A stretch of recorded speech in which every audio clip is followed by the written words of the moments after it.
Hello and welcome to a special GZERO media presentation from the 2025 Munich Security Conference.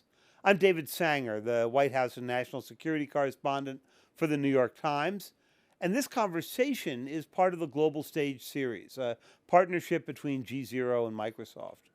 We're coming to you from the Bayerischer Hof Hotel, which is sort of the home to the Super Bowl of global security. And today we're going to talk a little bit about the rifts that we saw take place in this conference as dozens of world leaders gathered at one of the most critical and tense times in the Western alliance.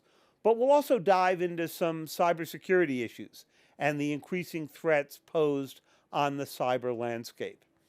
There may not be a world war happening right now, fortunately, but our world is very much at war in conflicts from Ukraine to the Middle East to Sudan, and then to more hidden battles, ones you do not see as they escalate through cyberspace with digital threats to critical infrastructure, and of course, the use of offensive weapons.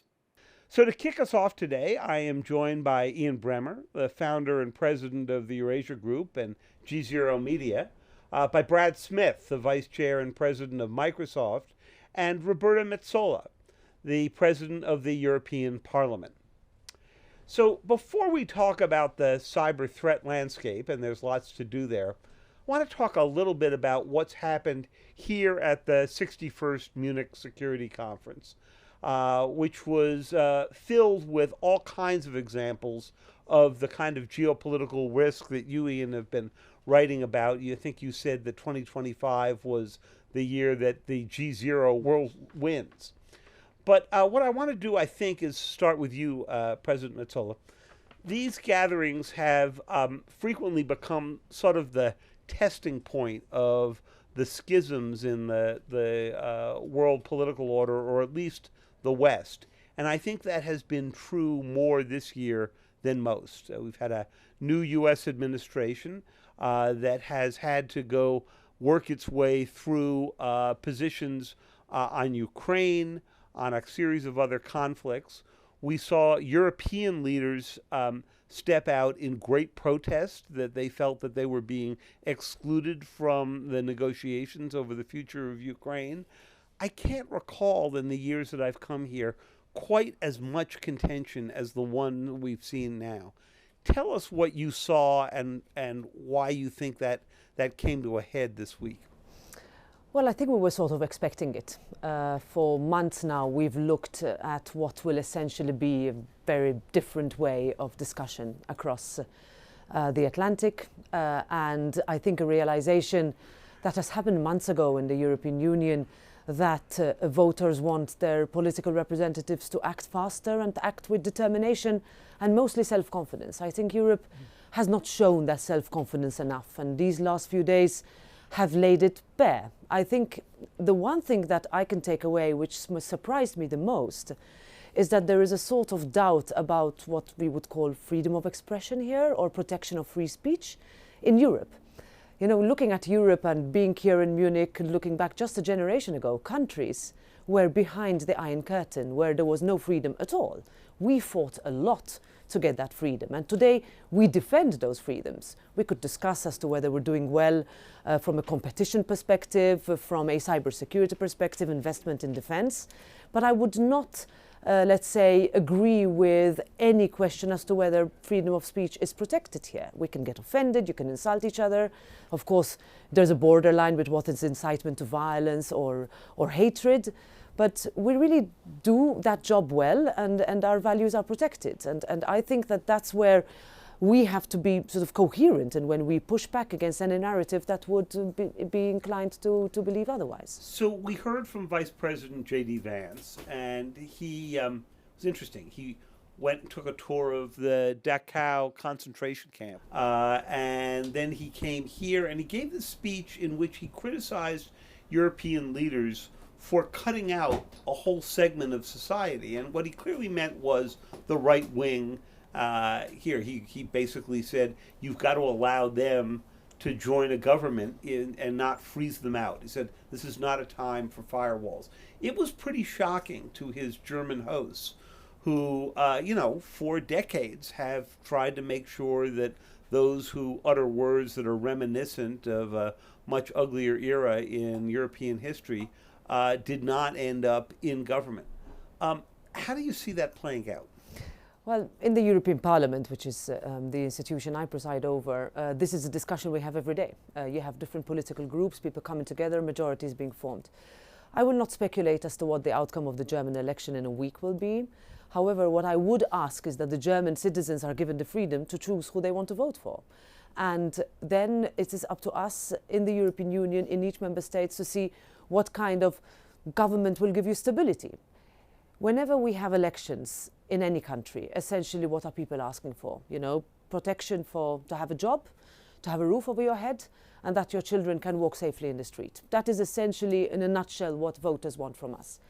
Which political parties are going to present that, are going to offer that? And I think the risk is, rather than be worried about the extremes, is that whether the traditional parties can still continue to present that as an offering to the voters.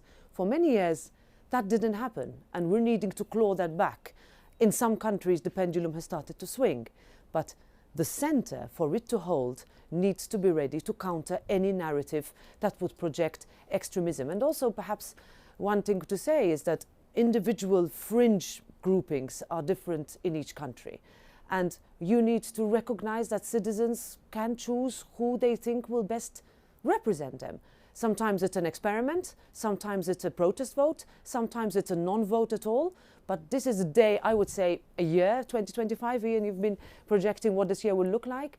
This is a year where our voters will say, can you deliver on what we think are our biggest hopes, but also fears? And that, I think, brings us to a more relevant point, rather than whether you exclude parties from government or not.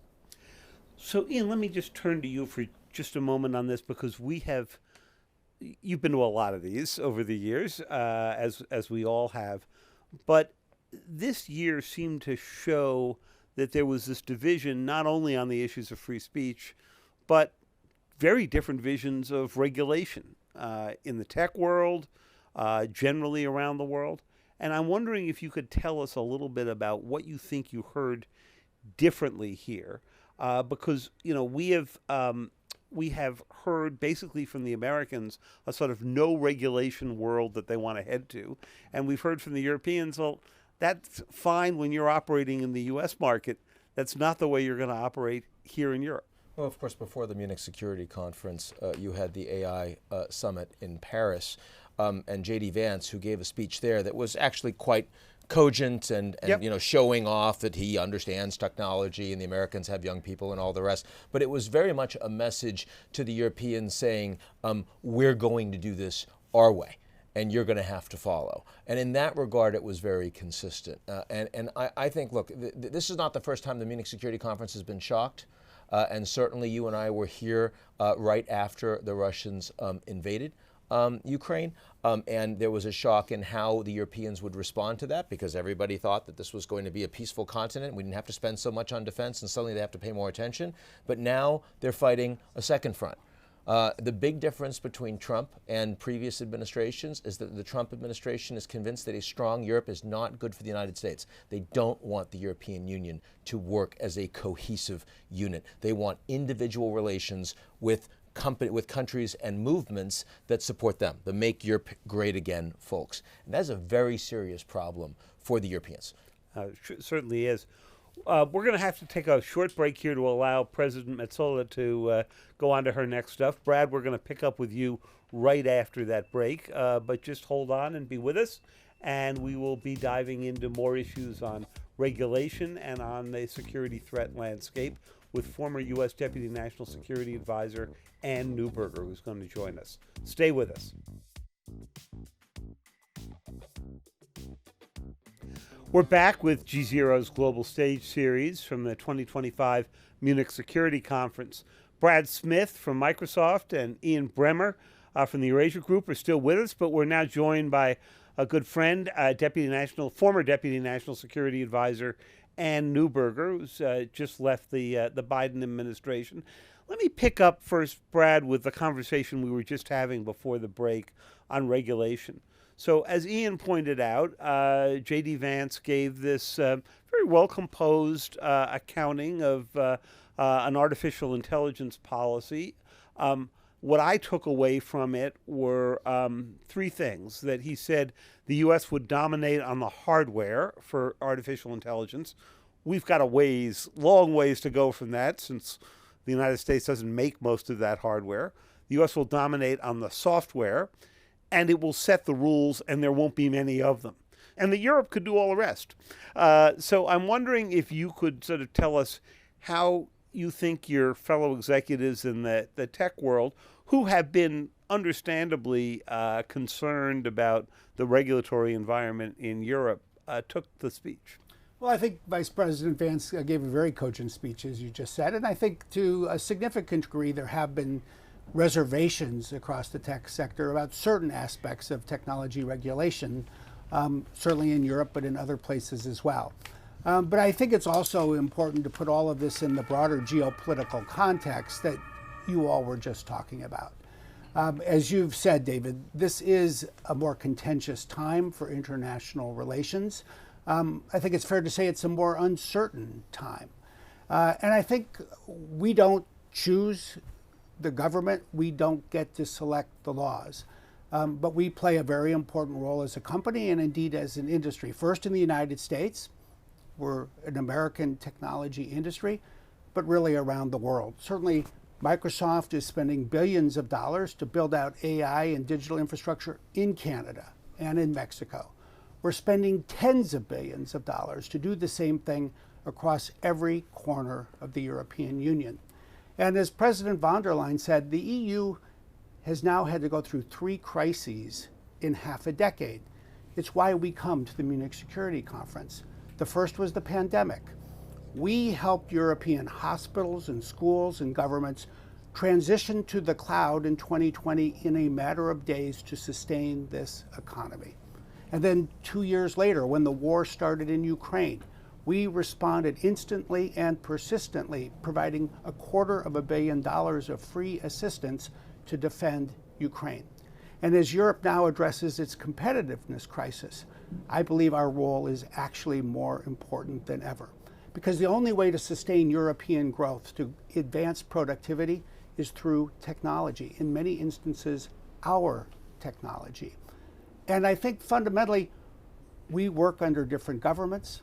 We always have, we always will. And at the same time, in a source of instability, we need to be a source of stability. And our message, I think, to all of Europe needs to be clear. Our support for Europe is not only steady, but steadfast. It always will be, even when we have governments that disagree on issues. Well, that's really fascinating, because it may turn out that the corporate world is much more stable across boundaries than we're going to see in the political world.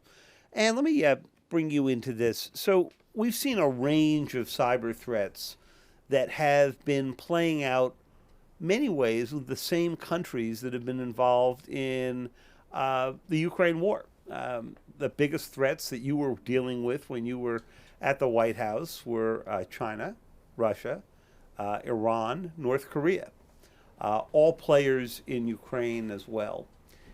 And yet, because we were so focused on Ukraine here, I'm not quite sure there was quite as much discussion as I would have expected, and I think there would have been in a normal year, about what the biggest threats are and how they've changed since the last time we were all here. So take us for a moment through particularly China and Russia, but all 4 of them, and what you saw just as you were leaving your 4 years at the White House.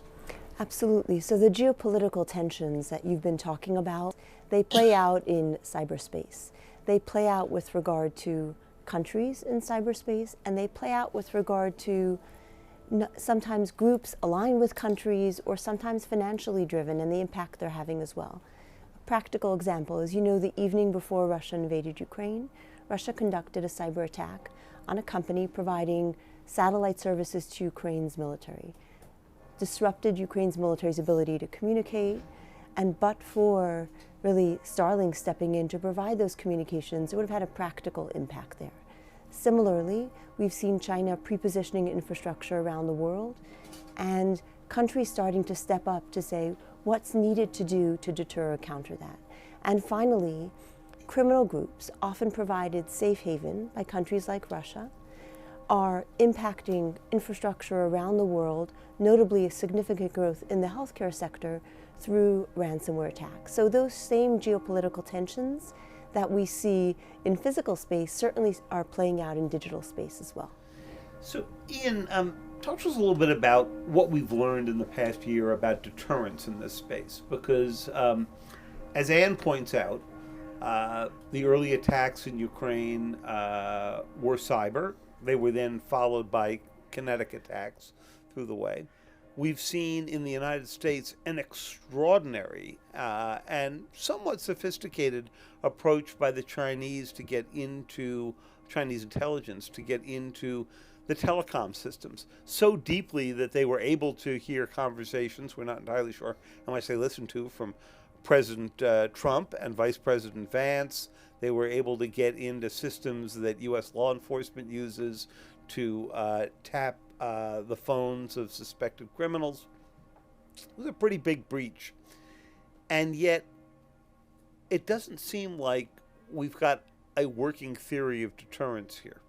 Well, I mean, there was deterrence, of course, against Russian cyber attacks for a brief period of time after Biden met with Putin, and they hadn't met before, president to president. That was 2021. That was 2021. I think June or July. It was in Geneva, That's right. Not far from That's here. right.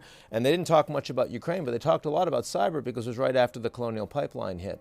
And Biden made it very clear in that meeting that that was a red line. And if there were critical infrastructure attacks by Russians going forward, that the Russians were going to pay for it. And we absolutely saw that the Russians, sort of pulled back as a consequence of that. Now, that lasted until it didn't.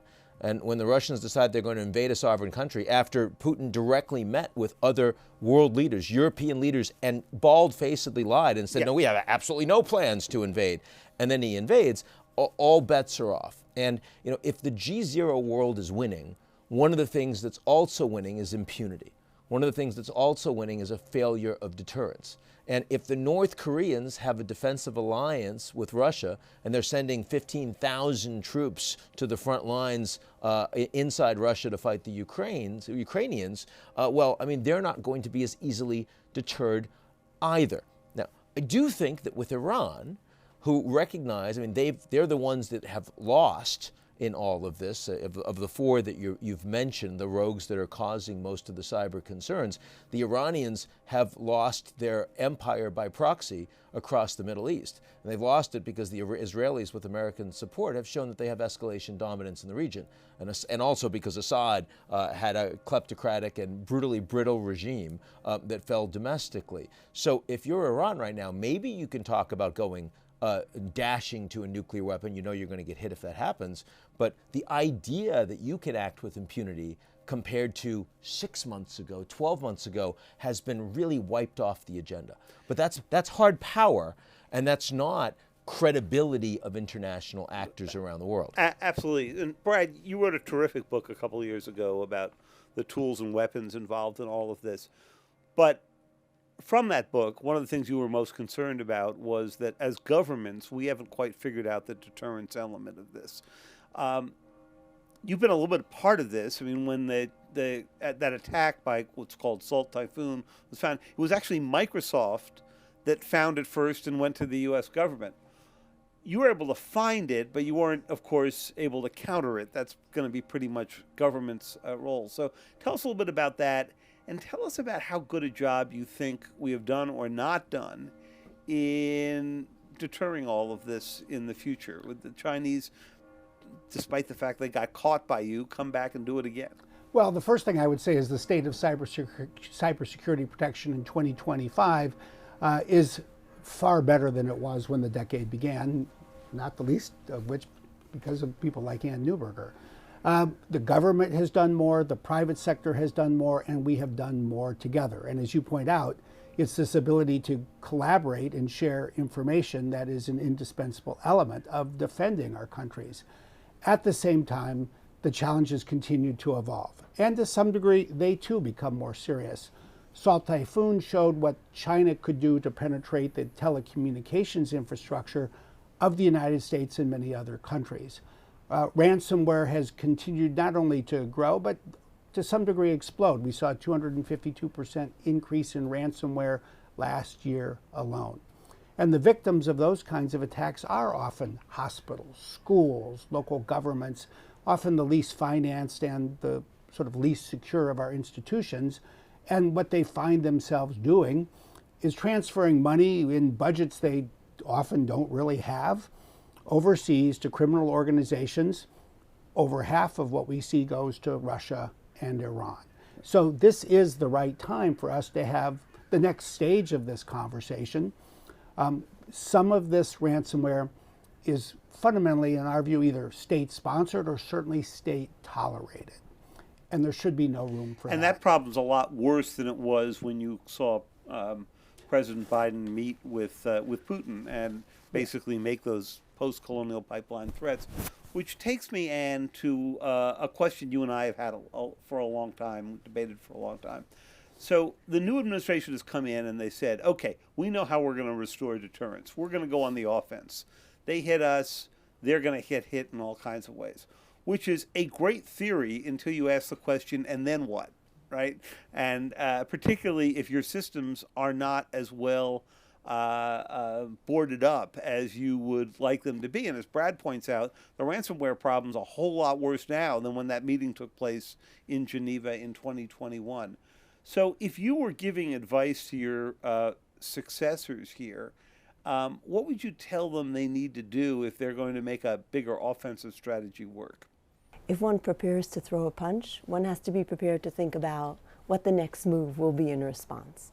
So in many ways, the shift the United States has made to more of a European model of requiring minimum cybersecurity for the most important parts of critical services, ports, hospitals, airports, is really to have them shore up their defenses.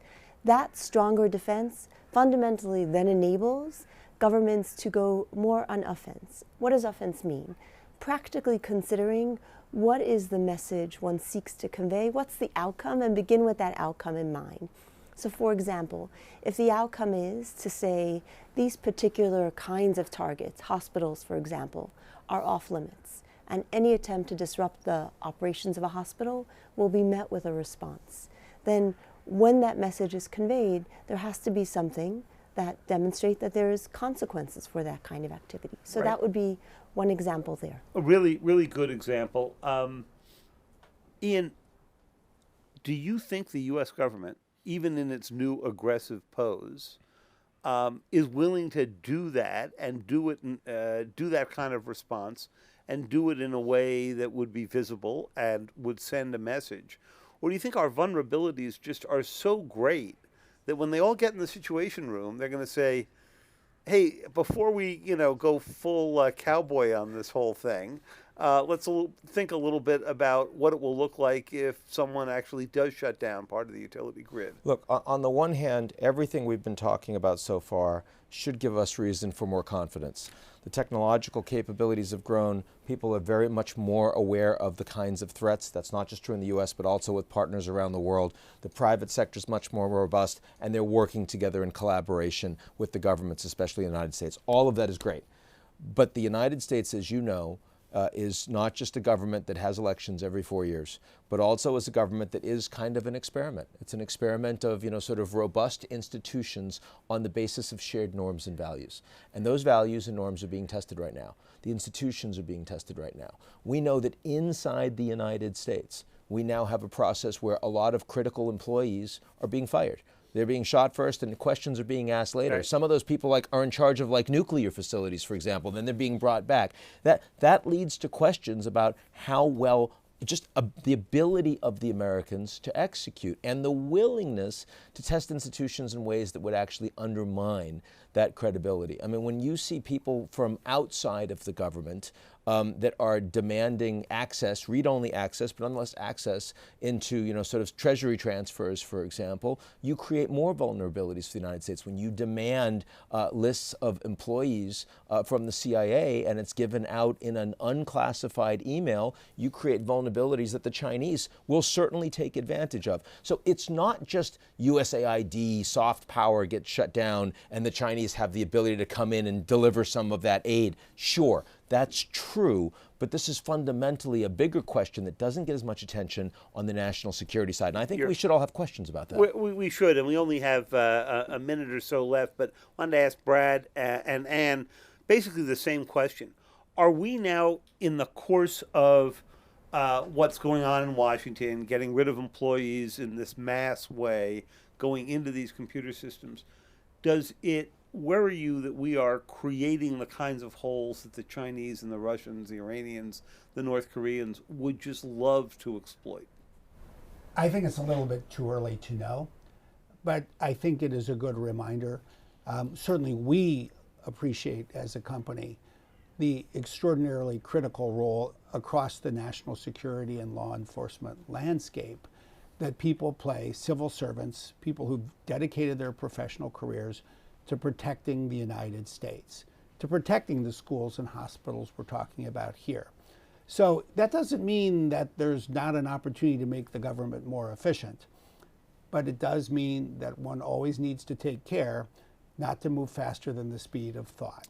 And you get the last and brief word here, but is cybersecurity an area where first do no harm actually applies? And are you concerned we are doing some harm right now? I think that's very right to say first do no harm, and a great deal of progress has been made over the last few years.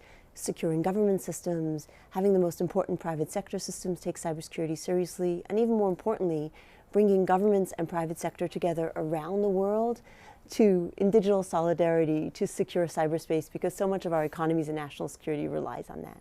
That takes talented people working together every day. And I think, to Brad's point, it's too early to tell, but it is important to always consider that the most sophisticated adversaries around the world are eager to gain access to important ports and government systems alike. So considering cybersecurity is a foundational step No reason to make it easier for them. Okay. Well, that does it for us here in Munich. You can see more of the GZERO coverage from this conference and all the content from the Global Stage series at gzeromedia.com/global stage. I want to thank Ian Bremmer and Brad Smith and Ann Neuberger, as well as the European Parliament President Roberta Metsola, who had to leave us a few minutes ago, for your time today. And I want to thank all of you for watching this around the world. I'm David Sanger. Have a great day and a great week ahead.